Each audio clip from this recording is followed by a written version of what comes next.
नमस्कार मित्रों, आज हम आपको लेकर चलेंगे उपनिषदों की उस पवित्र दुनिया में जहां छोटी छोटी कहानियां भी गहरी आध्यात्मिक सच्चाइयां समेटे हुए हैं। आज की कहानी है नचिकेता की, एक छोटे से बालक की जिसने मृत्यु के देवता यम से भी निडर होकर सत्य और आत्मज्ञान की खोज की। ये कहानी हमें सिखाती है कि सच्चा ज्ञान उम्र नहीं बल्कि साहस और जिज्ञासा मांगता है। तो आइए इस दिव्य कथा में प्रवेश करते हैं। ये कथा युद्धों की नहीं, न ही देव दानवों के संघर्ष की। ये कथा है शुद्ध जिज्ञासा की, उस साहस की जो भय की दीवारों को चकनाचूर कर देती है। ये कथा आती है कठ उपनिषद से, भारतीय ज्ञान का वो रत्न जिसे पूरे विश्व में आज भी अद्भुत सम्मान मिला हुआ है। इस कथा में एक बालक गुरु बनता है, मृत्यु स्वयं उसका शिक्षक बनती है, और मृत्यु जो संसार का सबसे बड़ा भय है, उसी में से अमरत्व का ज्ञान प्रकट होता है। आपके सामने खुलने वाली यह यात्रा एक शांत आश्रम से शुरू होती है, अंधकार में वनों से गुजरती है और अंततः पहुंचती है उस सीमा पर जहां जीवन और मृत्यु के बीच का पर्दा मिट जाता है। ये है नचिकेता की अमर कथा।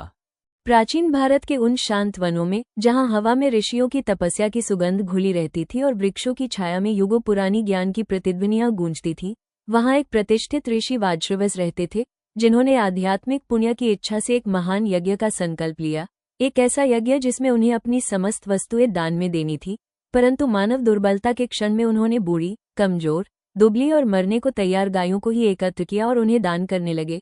ये सब दूर खड़ा उनका बालक नचिकेता देख रहा था, एक ऐसा बालक जिसके हृदय में निर्मलता थी और जिसकी दृष्टि में एक असाधारण सत्य था, और उसे भीतर ही भीतर महसूस हुआ कि ये दान अधूरा है, असत्य है। और उसी मासूम दृढ़ता के साथ वो बार बार अपने पिता से पूछने लगा, पिताजी, आप मुझे किसको देंगे? जब तक कि झुंझलाहट और अपराधबोध से भरे वाजश्रवस क्रोध में नहीं फूट पड़े और उन्होंने एक कठोर वचन कह दिया, मैं तुम्हें यमराज को देता हूँ। और यद्यपि यह वचन आवेश में कहा गया था, इसके शब्दों में भाग्य की शक्ति थी। नचिकेता ने बिना किसी भय के पूर्ण श्रद्धा से अपने पिता के चरण स्पर्श किए और एकाकी ही उस मार्ग पर चल पड़ा जो मृत्यु लोक की ओर जाता था, गहन अंधकार से भरे जंगलों से गुजरते हुए, जहाँ पेड़ों की शाखाएं मानो प्राचीन रहस्य फुसफुसाती थीं। और अंततः वो उस लोक के द्वार पर पहुंचा जहां जीवित प्राणी नहीं पहुंचते।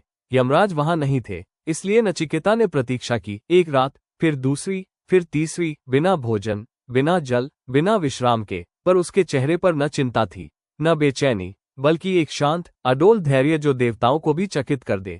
तीसरी रात के बाद जब यमराज अपने दिव्य रथ पर लौटे और उन्होंने अपने द्वार पर एक बालक को शांतिपूर्वक प्रतीक्षा करते देखा, तो उनके हृदय में आश्चर्य और आदर दोनों जाग उठे, क्योंकि अतिथि का अपमान धर्म के विपरीत था।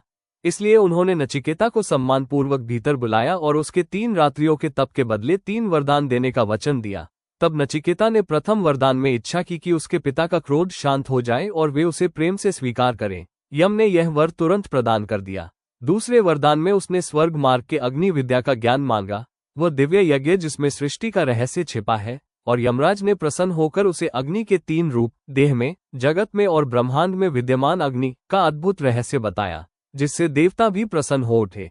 परंतु तीसरे वरदान पर उसने वो प्रश्न पूछा जिसने देवताओं को भी समय समय पर विचलित किया है, हे यम, मृत्यु के बाद क्या होता है? क्या आत्मा रहती है या नष्ट हो जाती है? ये प्रश्न इतना गहन था कि यमराज भी पहले उसे टालना चाहने लगे, और उन्होंने उसे धन, दीर्घायु, सोना, रथ, स्वर्गीय अप्सराएं, समस्त पृथ्वी का सुख देने का प्रस्ताव रखा। पर नचिकेता ने अटल शांत स्वर में कहा, हे देव, ये सब वस्तुएं क्षणभंगुर है, कल ही समाप्त हो जाएंगी। मैं वो सत्य जानना चाहता हूँ जो कभी न समाप्त हो। और उसी क्षण यम समझ गए कि यह बालक कोई साधारण मानव नहीं बल्कि सत्य का सच्चा पथिक है। इसलिए उन्होंने अपने भीतर छिपे उपनिषदों के महानतम रहस्य प्रकट किए कि आत्मा न शरीर है, न मन, न इंद्रियां, कि आत्मा न जन्म लेती है, न मरती है, न बदलती है, कि अग्नि उसे जला नहीं सकती, जल उसे भिगो नहीं सकता, वायु उसे सुखा नहीं सकती, शस्त्र उसे काट नहीं सकते, कि वह अनादि है, अनंत है, शुद्ध है, अविनाशी है, कि मनुष्य शरीर के साथ बदलता है पर आत्मा कभी नहीं बदलती, कि मृत्यु केवल एक द्वार है, अंत नहीं, कि जो इस आत्मा को जान लेता है वो भय से मुक्त हो जाता है और जन्म मरण के चक्र से परे चला जाता है।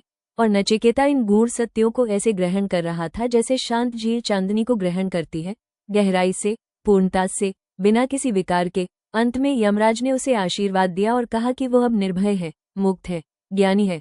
और जब नचिकेता लौटा, उसके पिता ने उसे प्रेम से गले लगाया और वो घर नहीं लौटा, बल्कि संसार में लौटकर ज्ञान का एक दीप बन गया, एक ऐसा दीप जो आज भी उपनिषदों के माध्यम से मानवता को ये संदेश देता है कि सत्य की खोज के लिए आयु नहीं, केवल पवित्रता और साहस चाहिए।